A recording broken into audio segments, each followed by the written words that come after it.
بسم الله الرحمن الرحیم. ستړي مسئ.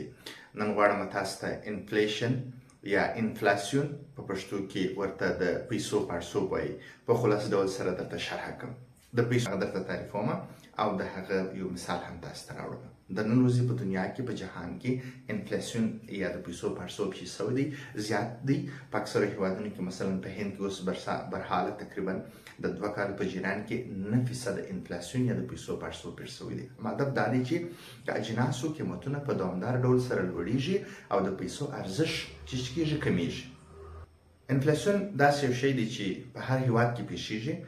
د انفلیسیون تاثیرات به څه شي پر جی ډي پی باندې یعنی ګراس ډومسټیک پروډکټ یا ناخالص کورني تولیداتو باندې به څه شي د هیواد پر اقتصاد باندې به څه شي تاثیرات پر بیکاري باندې به څه تاثیرات پر کار باندې به څه تاثیرات غواړم راسم لومړی تاسو دغه تعریف او دغه یو مثال تاسو په حضور کې وړاندې کړم. ګورئ موږ په ساده لفظ باندې انفلیسیون یا د پیسو پړسوب هغه حالت ته موږ ویلی سو چې د اجناسو او خدماتو قیمتونه په دوامدار ډول سره لوړ سي او چې شي وسي د پیسو ارزښت کښته سي. هغه ته موږ چې د هغه قیمتونه لوړ سي نو انفلیسیون پیښیږي.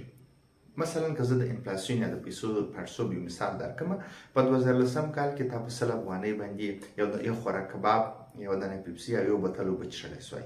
اما اوس په 2023 کال کښې ته یوازې کباب رانیولی سې، پیپسي او اوبه نه سې رانیولی. ولې نه سې رانیولی؟ په دوامدار ډول سره چې اوس پیسې هغه پیسې دي، هغه 100 افغانۍ دي.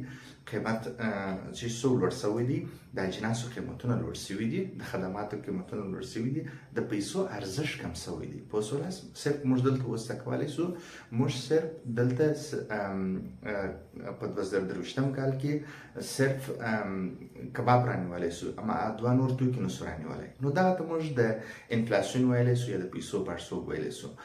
ډېره مننه، خیر اوسئ.